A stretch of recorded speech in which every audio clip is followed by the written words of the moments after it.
ఎవరు అంటే దేవుడు అని రాయబడి ఉంది. ఆయన దేవుడు కనుకనే లాజరుని బయటకు రమ్మంటే లాజరు బయటికి వచ్చాడు. ఎందుకని? ఆయన దేవుడు కనుకనే మరణం మీద అధికారం ఉంది కనుకనే, ఆయన దేవుడు కనుకనే, మరణాన్ని జయించేటువంటి శక్తివంతుడు కనుకనే ఆయన చనిపోయిన లాజరుని బయటకు రమ్మంటే బయటకు వచ్చేసాడు ఆయన. ఎందుకంటే పుట్టింది శరీరధారి అని క్రీస్తే, ఆ క్రీస్తు ఎవరు అంటే సాక్షాత్తు దేవుడు. మరి పుట్టింది క్రీస్తు ఎవరు? పుట్టింది ఎవరు అంటే సర్వాధికారి అన్నాను.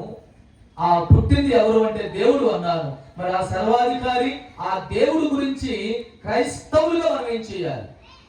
పుట్టినటువంటి ఆ సర్వాధికారి, పుట్టినటువంటి ఆ దేవుడు, ఆయన గురించి మనం ఏం చేయాలి అంటే బైబిల్లో రాయబడిన మాట, మనం ఏం చేయాలి?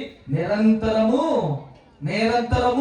స్తోత్రము చెల్లించాలి. నిరంతరము స్తోత్రం చెల్లించాలి.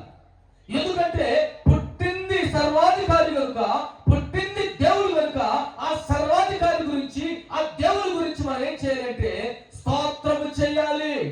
అందుకే ఆంధ్ర క్రైస్తవ సంఘాల పుస్తకంలో పాట, దేవునికి స్తోత్రము గానము చేయుటయే మంచిది, మనమాంతరము స్తుతి గానము చేయుటయే మంచిది. దీనులకు అండాయనే. దయచేసి గమనించండి, ఆయన గురించి నిరంతరము స్తోత్రం చేయాలి. అందుకే ఈ 30 రోజులు కూడా నిరంతరం స్తోత్రం చేసే ఆ క్రమంలోనే ఈ ప్రార్థనలు, నిరంతరం స్తోత్రం చేసే ఆ క్రమంలోనే ఈ సెమీ క్రిస్మస్లు, నిరంతరం స్తోత్రం చేసే క్రమంలోనే ఇంత చక్కని సంగీత వాయిద్యాలతో దేవుని నామాన్ని కనపరిచే క్రమము. ఎందుకంటే ఆ పుట్టినటువంటి క్రీస్తు 2025 సంవత్సరాలు పూర్వం పుట్టారు. ఆయన ఇప్పుడు ఎవరు అంటే సర్వాధికారిగా మన మధ్య ఉన్నారు. ఆయన ఇప్పుడు ఎవరు అంటే దేవుడిగా మన మధ్య ఉన్నారు. ఇప్పుడు మనం ఏం చేయాలి అంటే నిరంతరము స్తోత్రము చేయాలి. దేవుడి సంఘమా, దేవుని బిడ్డలారా, ఆది సంఘంలో, ఆది కాలంలో, ఆది సంఘంలో, ఆది విశ్వాసులు, ఆది సంఘంలో ఉన్నటువంటి వాళ్ళు దేవునికి నిరంతరము స్తోత్రము చేశారు. నిరంతరము స్తోత్రార్పణలు చేశారు. నిరంతరము స్తుతి గానం చేశారు. నిరంతరము స్తుతులతో, స్తోత్రాలతో దేవుని కనపరిచారు. అందుకే ఆది సంఘం గురించి ఏం రాయబడి ఉందంటే, ఆది సంఘము వర్ధిల్లను, ప్రాబల్యను, విస్తరించమని రాయబడి ఉంది. ఎందుకు ఆది సంఘం వర్ధిల్లింది? ఎందుకు ఆది సంఘం విస్తరించింది? ఎందుకు ఆది సంఘం ప్రబలింది అని అంటే, ఆది సంఘంలో ఉన్నవారు క్రీస్తుని సర్వాధికారిగా, క్రీస్తుని దేవునిగా స్తోత్రం చేశారు. వాళ్ళు స్తోత్రం చేశారు కనుకనే ఆ స్తోత్రార్పణ ద్వారా దేవుడు వాళ్ళని కనపరచాలి అనుకున్నాడు. దేవుడు ఆది సంఘాన్ని ఉన్నతంగా దీవించాలి అనుకున్నాడు. ఆ దీవించే క్రమంలో వాళ్ళు వర్ధిల్లేటట్లుగా, విస్తరించేటట్లుగా, ప్రాబలేటట్లుగా దేవుడు చేశాడు స్తోత్రం ద్వారా. గట్టిగా చప్పట్లు కొట్టండి. సెమీ క్రిస్మస్ రోజున గట్టిగా చప్పట్లు కొట్టి దేవుడు నామాన్ని కనపడతాం. దేవుడు పండుగ మనం చేయాలి. క్రీస్తు పుట్టిన పండుగ. అయితే ఒకప్పుడు ఆయన శిశువు, ఒకప్పుడు ఆయన బాలుడు, ఒకప్పుడు ఆయన రక్షకుడు. కానీ ఇప్పుడు ఆయన సర్వాధికారిగా మన మధ్య ఉన్నాడు. ఆ శిశువు, ఒకప్పుడు శిశువు, ఇప్పుడు ఆయన దేవుడిగా మన మధ్య ఉన్నారు. మరి సెమీ క్రిస్మస్ ప్రతిరోజు మనం ఏం చేయాలి అంటే మన జీవితము ప్రాబలి, మన జీవితం వర్ధిల్లి, మన జీవితం విస్తరించి దేవునికి మహిమకరంగా, మీ కుటుంబాలకు ఆశీర్వాదకరంగా, శుభప్రదంగా, దీవెనకరంగా ఉండాలంటే ఇప్పుడు మనం ఏం చేయాలంటే నిరంతరము దేవునికి స్తోత్రార్పణలు చేయాలి. అందుకని ఈ పండుగ రోజున ఆది సంఘము స్తోత్రం చేశారు. ఒకప్పుడు శిశువు, ప్రజెంట్ ఇప్పుడు ఆయన సర్వాధికారి. ఒకప్పుడు బాలుడు, ఇప్పుడు ఆయన దేవుడు. ఆది సంఘంలో ఉన్న వాళ్ళు నేర్చుకున్న పాఠం ఏంటంటే, ఇప్పుడు ఆయన సర్వాధికారి కనుక, దేవుడిగా ఉన్నారు కనుకనే మేమేం చేస్తామంటే నిత్యము దేవునికి స్తోత్రము చేస్తామన్నారు. స్తోత్రం చేశారు. ఆ స్తోత్ర ఫలితంగా వారు ప్రబలి విస్తరించి అభివృద్ధి చెందారు. ఈ రోజున మీ అందరి జీవితంలో, మన సంఘ బిడ్డల జీవితంలో, అందరి కుటుంబాల జీవితంలో, ప్రతి ఒక్కరి జీవితంలో ఆది సంఘము ప్రబలినట్లుగా స్తోత్రం చేయడానికి వచ్చిన మనందరం మన సంఘము ప్రబలును గాక, మన సంఘము వర్ధిల్లును గాక, మన సంఘము అన్ని విధాలుగా విస్తరించబడును గాక. దేవుడికి నిత్యము స్తోత్రార్పణ చేద్దాం. దేవుడు ఈ సెమీ క్రిస్మస్ రోజు మిమ్మల్ని అలా వర్ధిల్లేటట్లుగా దీవించును గాక. మరొకసారి ఇప్పుడు ఉన్న మీ అందరికీ మరొకసారి శుభాలు ప్రకటిస్తూ, దీవెనలు ప్రకటిస్తూ, వర్ధిల్లి విస్తరించి అభివృద్ధి చెందే రీతిగా దేవుడు మిమ్మల్ని దీవించాలని ప్రభు పేరట తెలియజేస్తూ మాటలు ముగిస్తున్నాను. నేను సెమీ క్రిస్మస్ శుభాకాంక్షలు తెలియజేస్తున్నాను. ప్రభు మేము దీవించును గాక. ఆమేన్.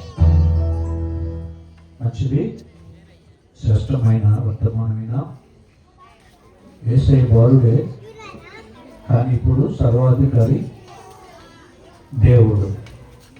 ఈ గొప్ప సర్వాధికారి మనం ఆరాధించాలి. జ్ఞానులు ఎన్నో వందల మైళ్ళ దూరం ప్రయాణం చేసి వచ్చేసరికి 6 నెలలు 7 నెలలు పట్టినారు. ఒక ఇంట్లో మరీ ఒడిలో యేసయ్య బాలుడు ఉన్నాడు, ప్రక్కన యోసేపు ఉన్నాడు. ఆ జ్ఞానులు వచ్చి చూసి వాళ్ళని చెప్పి వెళ్ళిపోలేదండి. వాళ్ళు ఏం చేశారంటే సాగిలపడి ఆయనను పూజించింది. 60-70 సంవత్సరాలటువంటి జ్ఞానులు, మేధావులు, ఖగోళ శాస్త్రజ్ఞులు, మరి సూర్యచంద్ర గమనాలను తెలిసిన వారు, పసిబాలు 6 నెలల 7 సంవత్సరంలో పిల్లవాడి స్థాయికి పడి పూజ ఏంటండి? వాడు ఏమర్థం చేస్తున్నారు? ఈయన మాకంటే ధనుడు, మాకంటే గొప్పవాడు, ఈయన దేవుడు, ఈయన సర్వాధికారి అని పూజించి కానుకలు సమర్పించాడు. కనుక అసలైన క్రిస్మస్ క్రీస్తున్న హృదయంలోకి ఆహ్వానించడమే అని మనం మరి పదే పదే వింటున్నాం. అలాగూ ఉండడానికి ప్రయత్నం చేయాలని నేను మీకు మనం చేస్తున్నాను. ఇప్పుడు మనం వచ్చినటువంటి రెడ్డి గారు గ్రీటింగ్స్ 3 నిమిషాలు గ్రీటింగ్ చెప్పాలని వారికి అవకాశం. ఈలోపు కేక్ రెడీ చేయండి. కేక్ కటింగ్ చేద్దాం. కేక్ రెడీ చేయండి. వేదికటువంటి దైవ సేవకులకు, అలాగే సంఘాల పిల్లలందరికీ, ఫ్రెండ్స్కి, వారి బంధువులకి అందరికీ నా ఉదయపూర్వకమైన ధన్యవాదాలు తెలియజేస్తున్నాను. మరి ఈరోజు సెమీ క్రిస్మస్ రోజున మరి ఇక్కడ ఉండటం నాకు ఎంతో సంతోషం.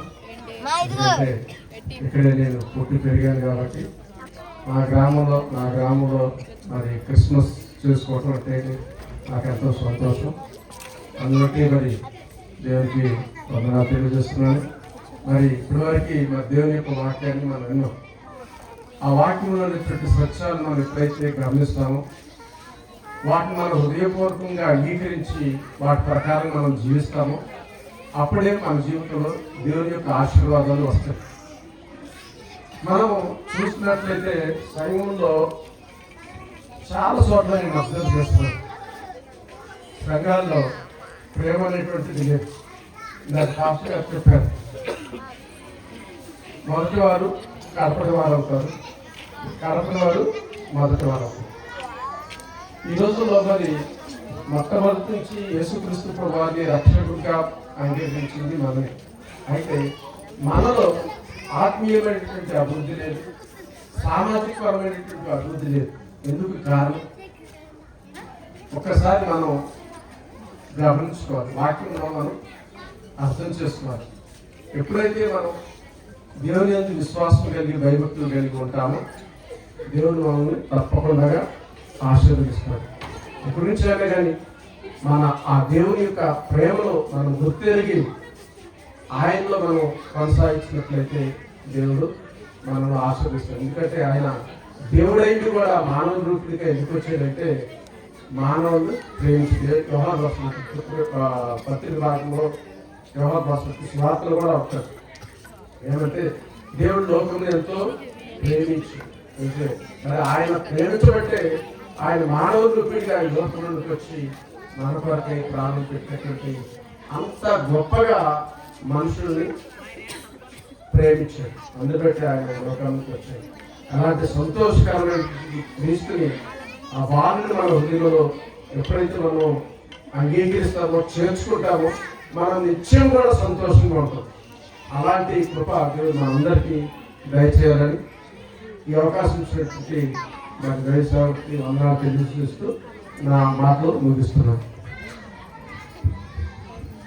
మంచి శుభాకాంక్షలు అందించినటువంటి జడ్జి గారు మనోబాబు గారికి నేను వందనాలు ఆచరిస్తున్నాను.